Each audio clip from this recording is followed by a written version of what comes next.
Efésios 6, nós vamos voltar no versículos 10, 11 e 12. Nós já falamos aqui nesse texto e já expusemos a armadura de Deus até o versículo de número 17. E agora nós vamos voltar no 10, 11 e 12.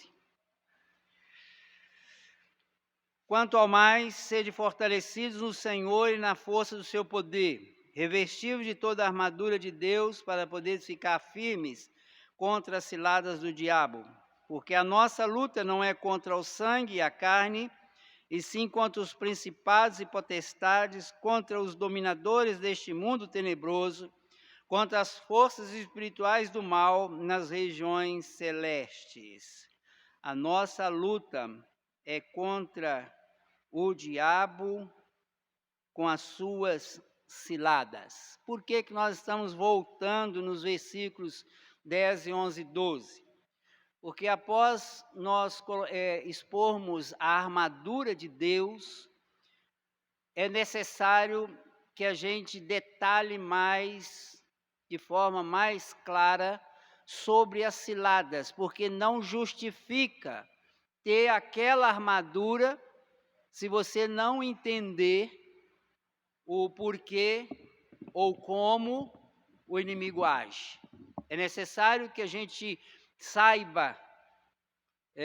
O apóstolo Paulo diz na segunda carta aos Coríntios, no capítulo 2, no versículo 11, na versão atualizada, ele diz que nós não ignoramos os desígnios do inimigo. Ele está orientando a igreja a perdoar. E uma outra versão diz que nós não ignoramos os seus ardis, a forma ardilosa com que o inimigo age. Por isso nós estamos voltando aqui. E como nós vivemos num mundo tremendamente racionalista, esse é o mundo que nós vivemos, um mundo tremendamente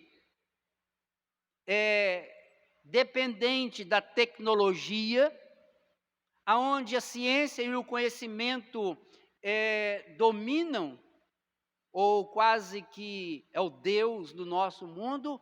Com isso nós vivemos, nós erramos e temos tido muitos erros, cometemos muito erro sobre este assunto.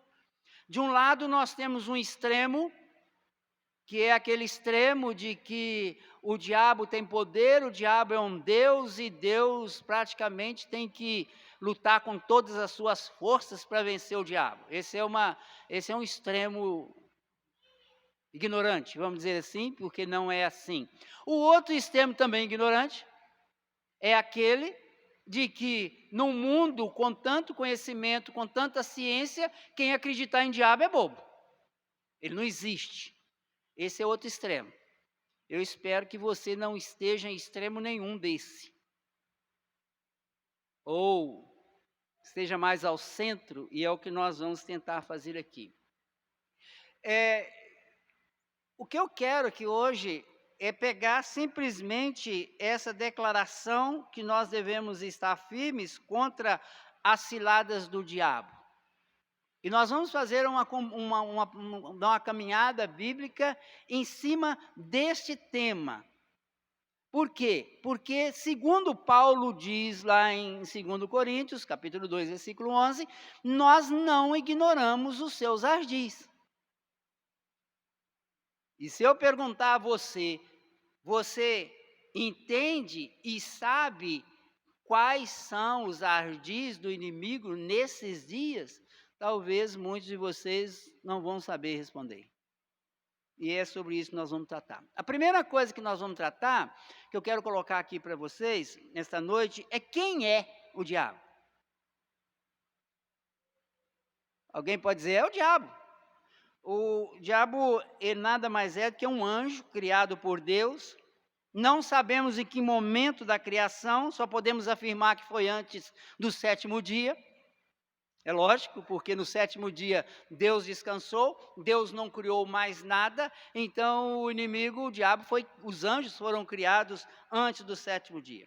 O texto de Ezequiel, capítulo 28, do versículo 1 até o versículo 29, faz uma referência muito detalhada de Tiro e Babilônia, dos reis de Tiro e Babilônia, e todos os comentaristas são unânimes em dizer de que, na verdade, esse texto não só trata dos reis de Tiro e Babilônia, mas eles identificam no texto mais do que isso.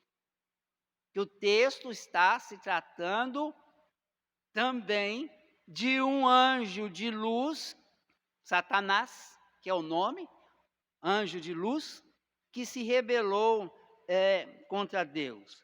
Ele era um dos maiores ou nos maiorais entre os anjos criados, se volta contra Deus querendo ser igual a Deus. Depois você pode procurar o texto e ler. E Apocalipse 12, versículo 4, fala que a serpente, ela é lançada e se lança à terra, levando consigo 1/3 das estrelas criadas.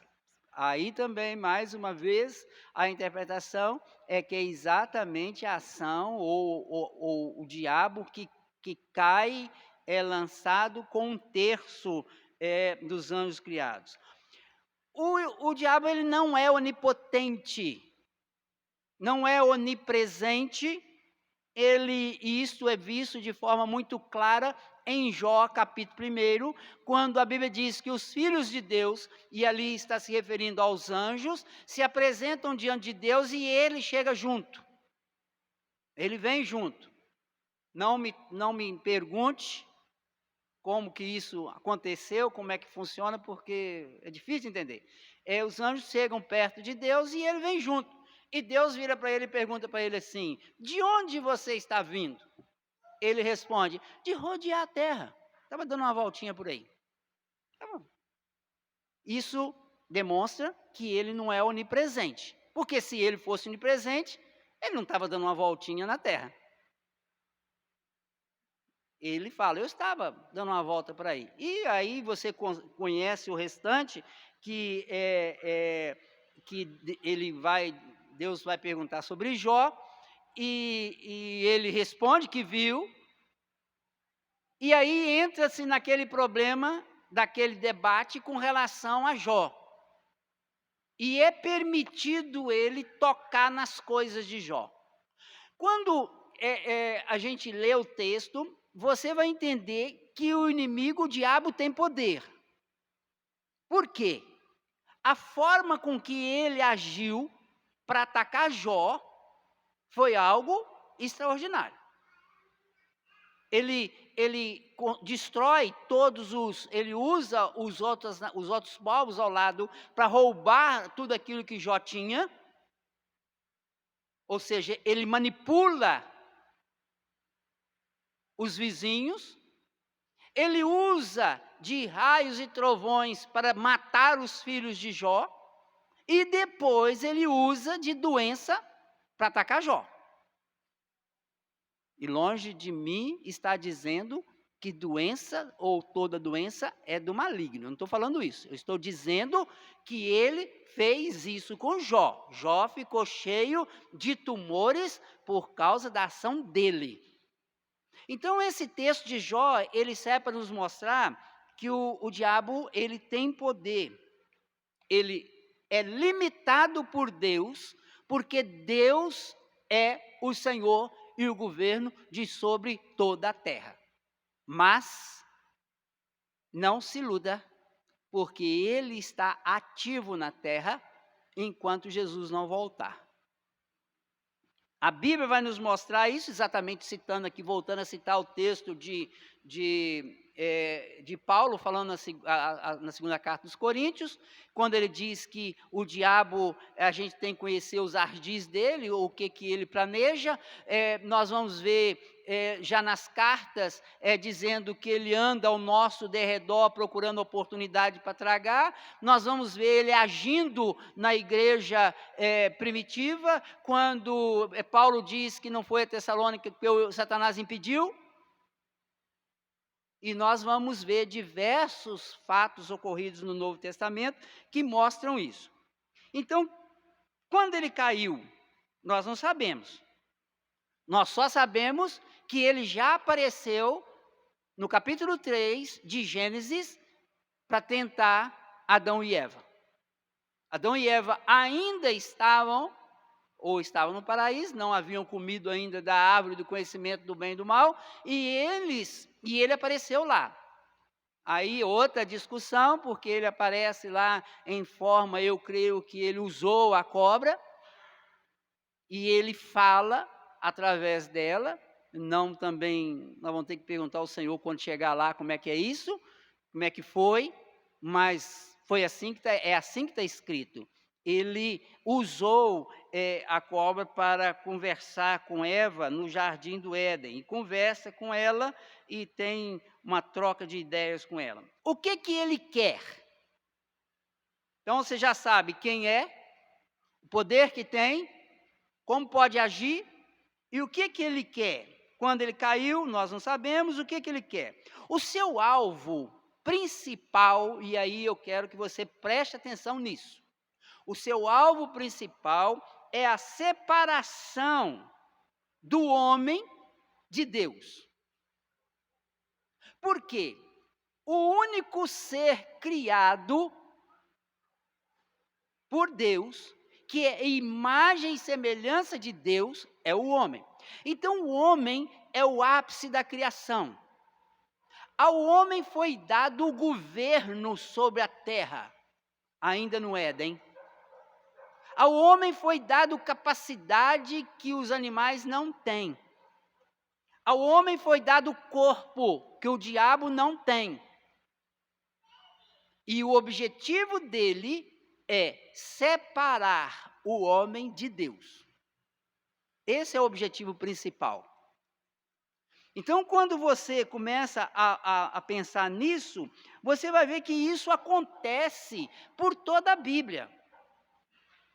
Acontece no Éden, Adão e Eva, e acontecem, por exemplo, você vai ver acontecendo em 1 Crônicas, capítulo 21, versículo 1, quando o texto diz que o diabo se levantando contra Israel, contra a nação, contra a igreja de Deus do Velho Testamento, ele, de alguma forma, ele induz Davi, ou ele incentiva Davi a realizar o censo.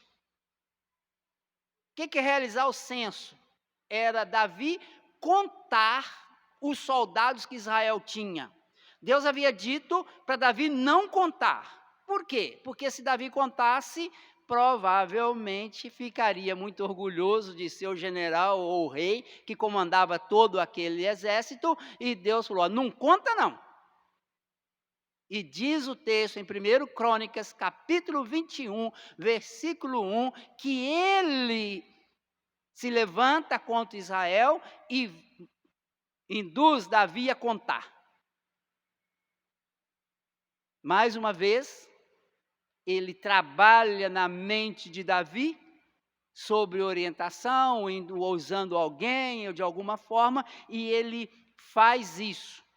E isso é só um texto, que nós temos outros tantos textos que nós encontramos no Novo Testamento, do inimigo usando as pessoas para afastarem as pessoas da vontade de Deus. Um texto que a gente conhece bem é quando Pedro chega diante de Jesus, faz uma declaração de quem é Jesus, e maravilhosa, né? Tu és o Filho do Deus Altíssimo e tal, e faz aquela declaração, e de repente Pedro diz que Jesus não deveria ir para morrer em Jerusalém. E Jesus, de cara, arreda Satanás. Alguém pensa assim, mas Pedro era Satanás? Não, Pedro estava sendo induzido pelo maligno. Aí nós vamos para uma quarta pergunta. E como que ele faz? Eu falei o que ele quer, então você tem que saber isso. Coloque isso na sua cabeça. O diabo me quer afastar de Deus. Põe isso na sua cabeça. Repita isso para você mesmo. O diabo me quer afastar de Deus. Aí vem a outra pergunta que você tem que saber. Como que ele faz para me afastar de Deus? Meus irmãos, desde a primeira investida lá no Éden, o diabo sempre busca a quebra do pacto com o homem, do pacto de Deus com o homem. Esse é o objetivo. O diabo, ele sabe que Deus é fiel nos seus pactos, que Deus não arreda o pé do pacto. E o que o diabo faz? Ele tenta afastar ou quebrar o pacto por uma das partes. Convencer Deus de ser infiel, ele não vai conseguir. Então o que ele faz? Se ele não consegue mover a parte forte, ele ataca a parte frágil. E qual é a parte frágil? Se você for pegar, a parte frágil somos nós. Nós somos a parte frágil do pacto. Aí o que ele faz? Se você for pegar claramente, o que ele fez? Ele foi em Eva e fez uma afirmativa a Eva. Se você abrir o capítulo 3 de Gênesis, você vai ver isso lá. Ele vai até Eva e fala assim: Deus não disse para você comer de todas as árvores do jardim? Eva corrige ele. Eva corrige, porque Eva diz assim: não, Deus disse para comer, mas não comer da árvore que está no meio do jardim. Repare uma coisa que ele faz.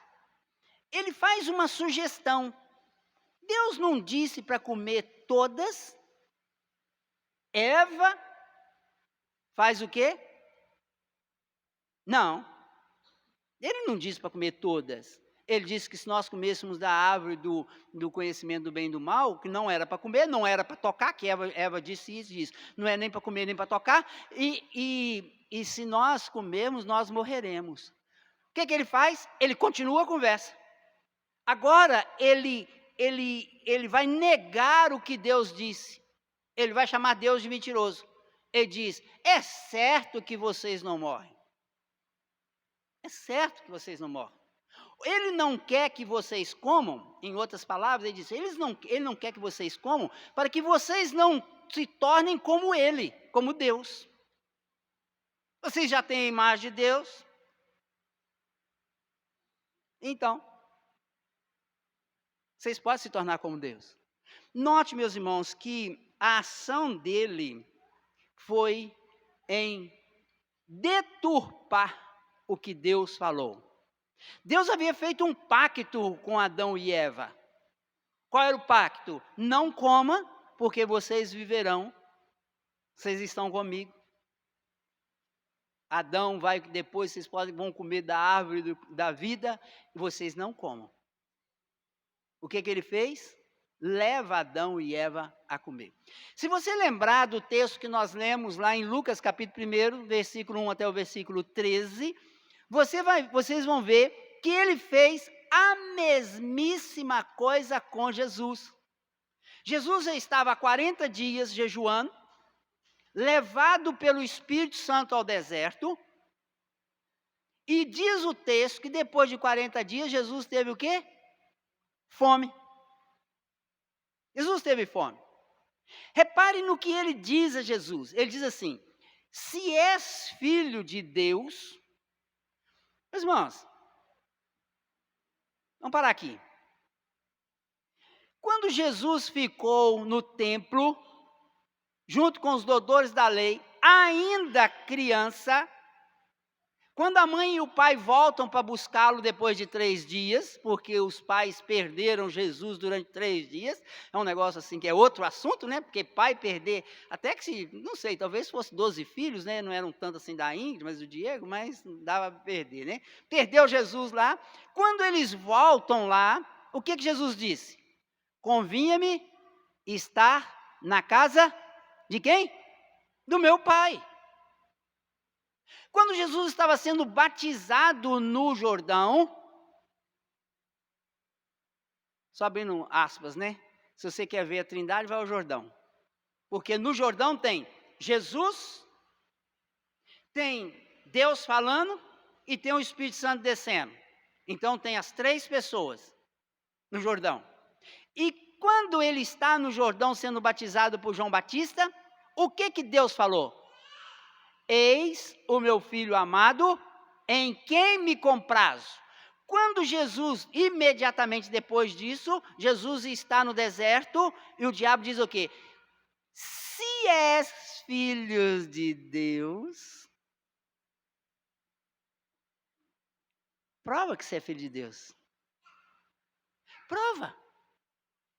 Se você é filho de Deus, você tem poder para transformar essas pedras em pão. Então você faz o seguinte, você prova que é filho de Deus, transforme a pedra em pão e coma o pão porque você está com fome. É lógico, é muito justo. Você está com fome, você transforma a pedra em pão e coma. Meus irmãos, mais uma vez, Satanás, ele tenta fazer com que Jesus rompa com o pacto feito com o Pai, de vir, obedecer, viver e morrer na cruz do Calvário. Ele usou Pedro lá na frente para tentar desviar Jesus da cruz e tenta que Jesus faça um milagre. E depois ele vai tentar mais outras coisas. Segundo o texto de Lucas, ele foi tentado em muitas outras coisas. Ou seja, Lucas registra apenas aquelas tentações, mas isso simboliza que Jesus foi tentado por muitas outras coisas. E aí, meus irmãos, eu quero que a gente agora vai dar uma avançada em algumas coisas. Alguns ataques do diabo hoje. Então você já entendeu quem ele é, você sabe quando ele caiu, você já sabe o que ele quer te separar de Deus, e você já sabe como ele faz. Ele usa de estratégia para que você não confie na palavra de Deus, no acordo que Deus fez com você. E o que ele faz hoje? Alguns ataques dele hoje.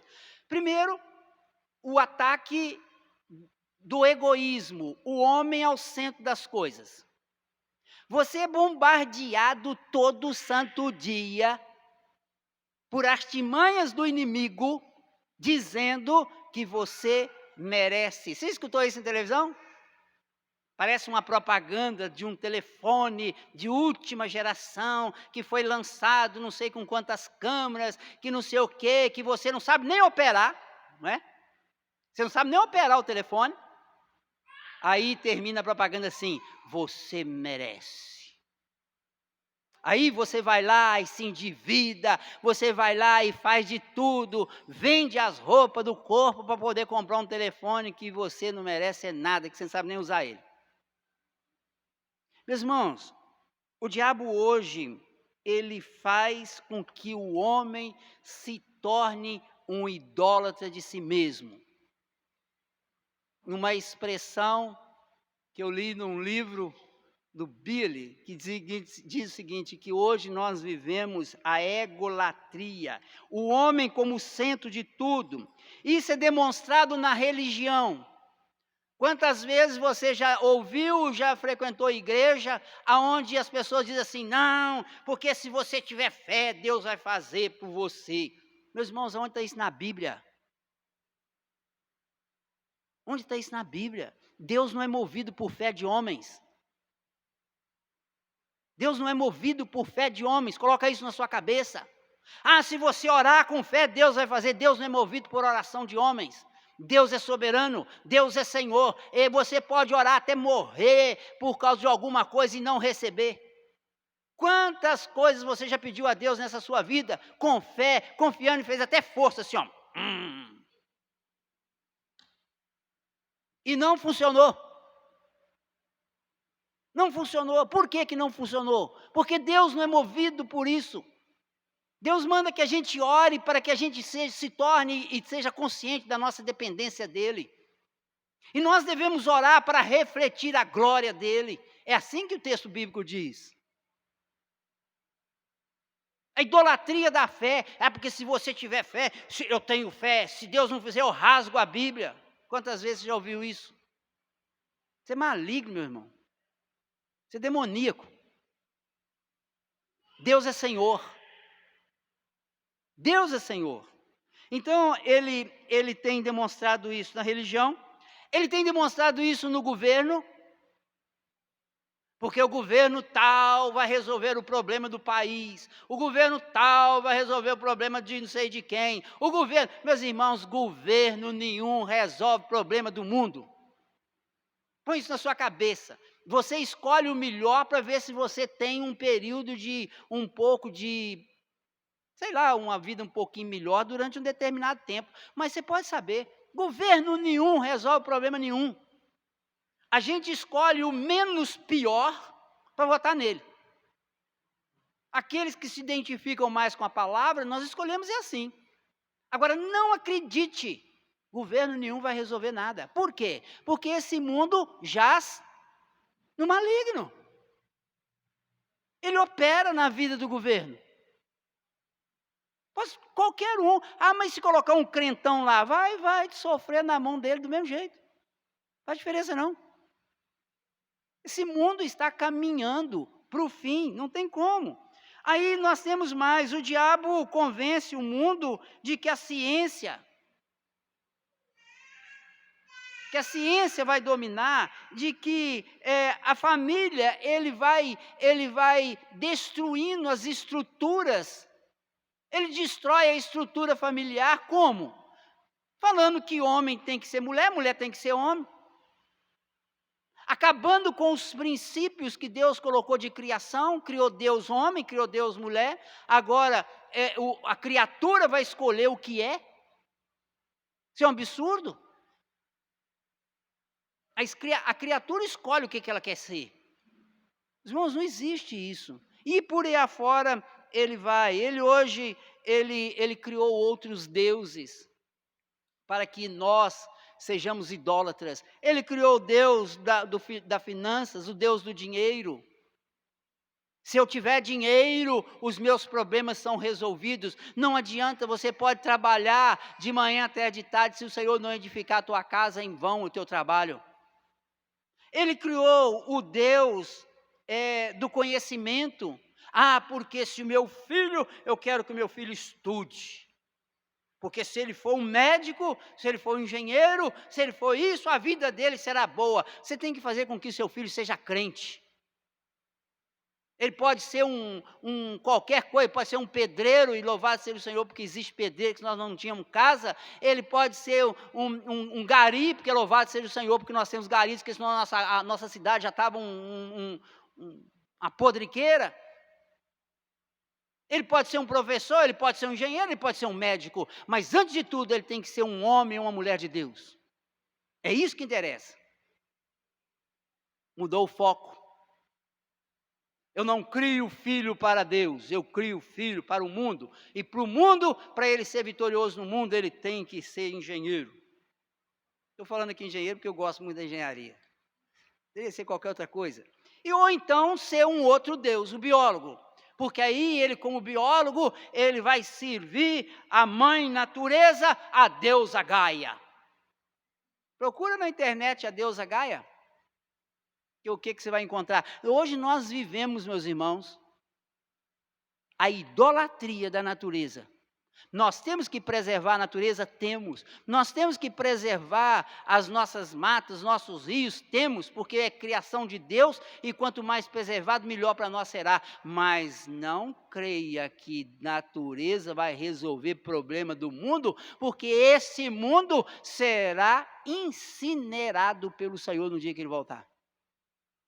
E aí, quanto mais seco tiver, melhor, né? Que aí pega fogo melhor. Pega fogo mais fácil. E agora com o álcool, então, ficou mais fácil. Aí, meus irmãos, hoje, o diabo faz o quê? Ele distorce os princípios bíblicos. Quer ver? Nós vivemos uma síndrome de desobediência à autoridade. Governo tal eu não gosto, então eu não obedeço. Isso chegou aonde? Dentro da família. nós encontramos filhos e filhas que não obedecem os pais. É claro que nós também não temos tido pais e mães do jeito que precisa. Nós temos também que assumir isso. Mas o que nós encontramos? Nós encontramos uma distorção com relação à autoridade, governamental, autoridade familiar, autoridade de pastor e ovelha, pais e filhos. Nós já falamos isso aqui, já no capítulo 5 de Efésios. Tudo isso leva, meus irmãos, ao abandono da soberania de Deus e o governo de Deus sobre todas as coisas. Então, o que o diabo quer? Ele quer que você crie um ídolo. Porque ele sabe que quando você cria um ídolo, você se torna como o ídolo. Você vê isso de forma muito clara no Velho Testamento. Eles criaram um ídolo, o bezerro. O bezerro era de ouro, era um bicho duro, do pescoço duro. Aí o que Deus diz? Vocês vão se tornar surdos, como os ídolos que vocês criaram. Vocês vão se tornar cegos, como os ídolos que vocês criaram. Vocês vão se tornar mudos e de dura serviço. Não dobra. Os ídolos não dobravam. Ou seja, até os dias de Jesus, Jesus fala isso: vocês são cegos, vocês são surdos, vocês não ouvem. Por causa de quê, meus irmãos? Por causa da idolatria. Ah, pastor, mas eu não adoro ídolo nenhum. Adora sim. Adora sim. Você reflete aquilo que você adora. Ah, eu quero andar na moda e faço tudo por ela. Você reflete o que você adora. Você reflete o que você adora. Ah, porque eu preciso de ganhar dinheiro, que eu preciso de ter isso, que eu preciso de ter aquilo. Você reflete o que você adora. E o que é adoração? É você colocar valor maior do que Deus em alguma coisa. Não, pastor, mas eu não estou colocando valor maior do que Deus. Ah, é? Ele diz assim: não vos ansieis. Por quê? Porque Deus vai te dar todas as suas necessidades básicas. Você já reparou como é que a igreja hoje vive de ansiedade em ansiedade? Você já reparou o quanto de gente que teve síndrome do pânico porque surgiu o coronavírus? Quantas pessoas você conhece que teve síndrome do pânico por causa do coronavírus? Sabe o que é síndrome do pânico, meus irmãos? É completa desconfiança de Deus. Teve gente que ficou doido aí por causa de coronavírus. Tem gente que fica doido porque a bolsa de valores caiu. Tem gente que fica doido porque o governo está... Meus irmãos, nós vivemos sobre a total dependência de Deus. Deus é Senhor sobre a sua criação. Diante de tudo isso, nós temos que lembrar que Deus continua e continuará a ser Deus. Diante de tudo isso, de todo ataque do inimigo, você tem que entender que Deus não perdeu o controle da sua criação. Deus não perdeu o controle. Ah, mas o furacão lá nos Estados Unidos que matou não sei quanto, é Deus que está soprando aquele vento. É Deus que está soprando. Ah, pastor, mas quem furou lá o tubo do petróleo e está jorrando petróleo no mar do Golfo Pérsico? É Deus. Ah, mas Deus então está contaminando o mar do Golfo Pérsico, lá no Golfo Pérsico, não, no Golfo do México. Deus está contaminando o Golfo do México com coisa? Tá. Tá. E daí? Ele é Deus. Meus irmãos, na verdade, a gente tem que entender que este mundo está sendo preparado para a volta do Senhor. Este mundo está sendo preparado para a volta do Senhor. Jesus Cristo disse que todas essas coisas aconteceriam para mostrar que a vinda dele viria. Paulo vai dizer que nos últimos dias nós teríamos dias difíceis, porque as pessoas seriam idólatras, as pessoas seriam desobedientes, nós teríamos dias difíceis. Este mundo está sendo preparado para a volta do Senhor. E o homem sem Cristo acha tudo normal ou acha que ele pode resolver tudo. O homem sem Cristo não acredita na ação do diabo sobre o mundo. O homem sem Cristo não acredita que o diabo está influenciando ele. Ele não acredita nisso. O cristão, esse é o mais perseguido. Se o homem sem Cristo, às vezes não é perseguido, por quê? Porque ele já está debaixo do domínio do diabo. O cristão, esse não. Esse será perseguido. Então saiba de uma coisa, todos os dias, 24 horas por dia, o diabo quer armar alguma coisa para você. Às vezes você levanta de manhã cedo, já com a cabeça cheia de ideias, para romper o seu pacto com Deus, para desacreditar nas coisas que Deus fala, para desobedecer a Deus, para não fazer os desejos que o Espírito te coloca no coração, simplesmente para fazer a vontade da sua carne, para assim abafar o Espírito Santo no seu coração. E o cristão é o mais perseguido. A igreja no Velho Testamento foi perseguida. A igreja no Novo é muito mais perseguida. E quanto mais próximo está a volta do Senhor, pior será. Pior será. Não se iluda. Nós estaremos a cada dia mais perseguidos pelo inimigo. Mas eu quero concluir dizendo o seguinte: olhe para você. Olhe o que você está refletindo. Olhe, analise a sua mente, seus pensamentos, as suas vontades, as suas emoções. Compare com aquilo que a palavra de Deus promete para o povo dele. E veja aonde está a brecha que o inimigo tem te atacado. E saiba de uma coisa: o nosso Deus é poderoso para nos livrar de toda investida do maligno, porque maior é aquele que está em nós do que aquele que está no mundo. Mas, de forma alguma, a palavra de Deus diz para que você leve isso com negligência. Vou repetir o texto. Quanto ao mais, sede fortalecidos no Senhor e na força do seu poder, revesti-vos de toda a armadura de Deus, para poderdes ficar firmes contra as ciladas do diabo. Se você não revestir, você não fica firme contra a cilada do diabo, porque a nossa luta não é contra o sangue e a carne, e sim contra os principados e potestades, contra os dominadores deste mundo tenebroso, contra as forças espirituais do mal nas regiões celestes.